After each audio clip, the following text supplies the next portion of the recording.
Thanks, Graham. And I'd also like to acknowledge the traditional custodians of the land on which we meet, the Wurundjeri people of the Kulin Nation. I'm really happy to be here today and seeing this work materialise.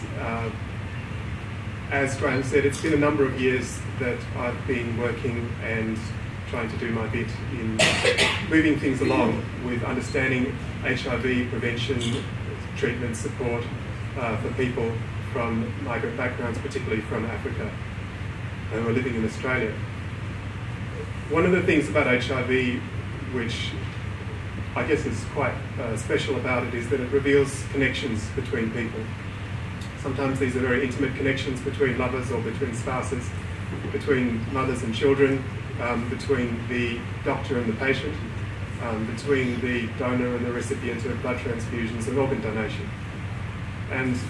a lot of these relationships touch us on levels which are very deep and very shape our identity and a sense of who we are. And it's, in a sense, one of the early features of HIV that made it so shocking to everyone was that it really hit everyone on a very deep level and made us question who we are, what it means to be where we are, and who we relate to. One of the really exciting and really gratifying things that's happened over the last few years is that people have realised that the way to respond to HIV is through those same relationships, and it is to turn away from the simplistic, I guess, old-style public health model of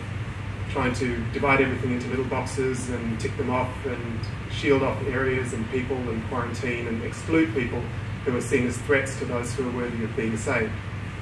Instead, to reach out and use those connections and really respect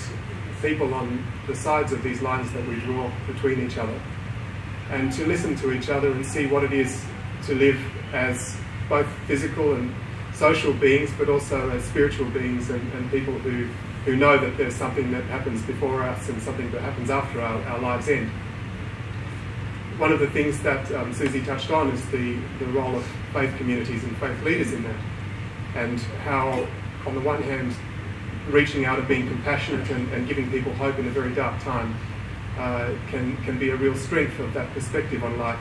and how, on the other, the exclusion and the condemning of people to damnation really can be so harmful. That has a parallel in our rather, I guess, small-minded and petty shielding of huddling on our island and trying to pretend that the world's a big threat that's coming to get us, and we'll only be saved if we keep the bad others across the walls. It's not an easy solution to grapple with these complexities, and I think one of the really gratifying things about the HIV mobility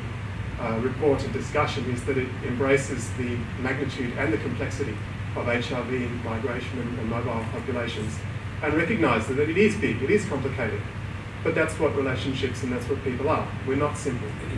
And even though we don't have all the answers, we do have some principles that can guide us through this, and those principles are respecting people, listening to each other, and working together. And I think these two reports and these two advances are as important as the basic science and immunology and the treatment, randomised trials. This kind of thinking and these kind of actions have as much or even more impact to promise for all of us, both on a large scale or a global scale, and also in each of our individual lives, whether we're researchers, clinicians, people living with HIV, or, as is often the case, all of the above. So thank you very much for inviting me to talk, and thank you for all this good work.